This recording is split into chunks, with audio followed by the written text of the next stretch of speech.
আমরা বাংলাদেশি মেয়েরা জানি কিভাবে কঠিন পরিস্থিতি ফাইট করতে হয়।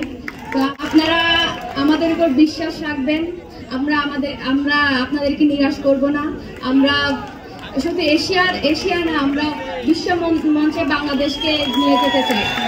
উপস্থিত রয়েছে আমাদের গেস্ট, সবাইকে কৃতজ্ঞতা এবং শুভেচ্ছা। যে আশা করি আমাদের এই নারী ফুটবল দলের জন্য আগামীতে আরো সুযোগ সুবিধা বৃদ্ধির মাধ্যমে তাদেরকে প্রফেশনালি পেশাদারি মনোভাব নিয়ে যাতে আমরা আগে আরো বেশি এগিয়ে যেতে পারি নারী ফুটবল দল নিয়ে, সেই প্রত্যাশা, সেই শুভকামনা এবং আমার প্রিয় দর্শক যারা রয়েছেন সকলকে আন্তরিক ধন্যবাদ এবং কৃতজ্ঞতা প্রকাশ করছি।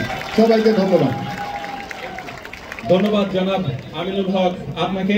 এবারে মঞ্চে আমন্ত্রণ জানাবো মোহাম্মদ এজাজ, প্রশাসক, ঢাকা নর্থ সিটি কর্পোরেশন। করতালির মাধ্যমে তাকে স্বাগত জানাবেন। জনাব মোহাম্মদ এজাজ, প্রশাসক, ঢাকা নর্থ সিটি কর্পোরেশন।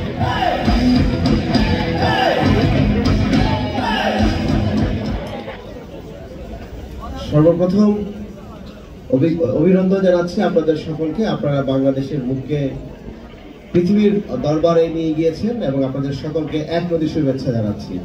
এবং আমরা চাই এই এশিয়া কাপটা শুধুমাত্র বাংলাদেশের নারী ফুটবল দল বিশ্বকাপে খেলুক, সেটা আমাদের সকলের প্রত্যাশা। এবং একটা জিনিস সকলকে বলতে চাই, সেটা হচ্ছে যে বাংলাদেশের ফুটবলকে এবং অন্যান্য স্পোর্টস থেকে নেমে গিয়েছে। এবং আপনারা অতীতে দেখেছেন যে কিভাবে বাংলাদেশের পুরো ফুটবলকেই আসলে শেষ করে দেওয়া হয়েছে শুধুমাত্র রাজনীতিকরণ করে। এবং এই জুলাই মাসে আপনারা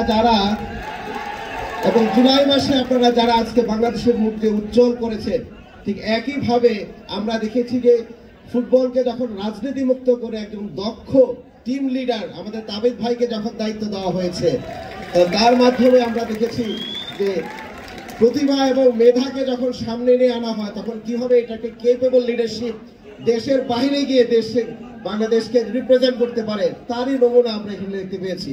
তো সেক্ষেত্রে আমরা বাংলাদেশ ফুটবল ফেডারেশনকে অনেক ধন্যবাদ জানাচ্ছি এবং একইভাবে আমি আপনাদের সকলকে বাংলাদেশের পক্ষ থেকে, ঢাকাবাসীর পক্ষ থেকে আন্তরিক শুভেচ্ছা জানাচ্ছি। এবং আমি বলতে চাই, ঢাকার পক্ষ থেকে যেহেতু আমি উত্তরে আপনাদেরকে সেবা করার কাজ করছি, আমাদের যে মাঠ আছে সেই মাঠকে আমরা এই 1 বছরের মধ্যে দ্বিগুণ করব এবং সেখানে নারীদের খেলার জায়গা আমরা তৈরি করে দেব। সকলকে একবারই শুভেচ্ছা।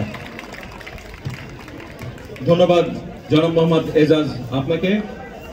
এবারে খেলোয়াড়দের কাছ থেকে শোনার পালা। খুব ভালো হতো যদি সবার থেকে শোনা যেত, কিন্তু তারপর আমরা দুজনের কাছ থেকে শুনবো। প্রথমেই ঋতুপর্ণা চাকমা।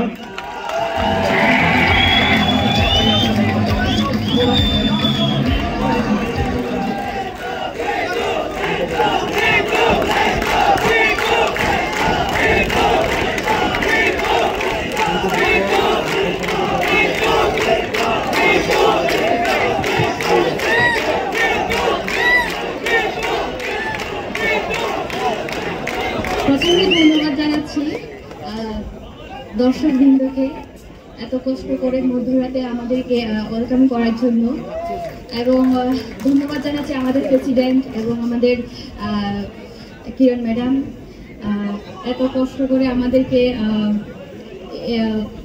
এত সুন্দর করে স্বাগতম এবং সংবর্ধনা দেওয়ার জন্য। আমি বিশেষ করে ধন্যবাদ জানাবো আমাদের প্রেসিডেন্টকে।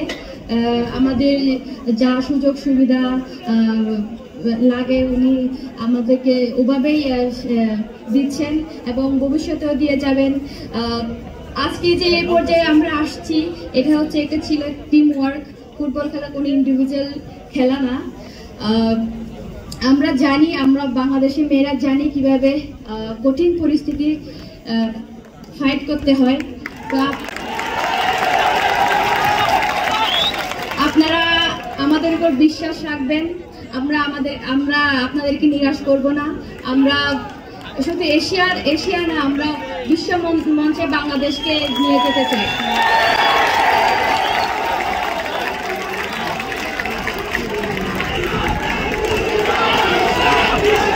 আপনাদেরকে ধন্যবাদ জানিয়ে আমার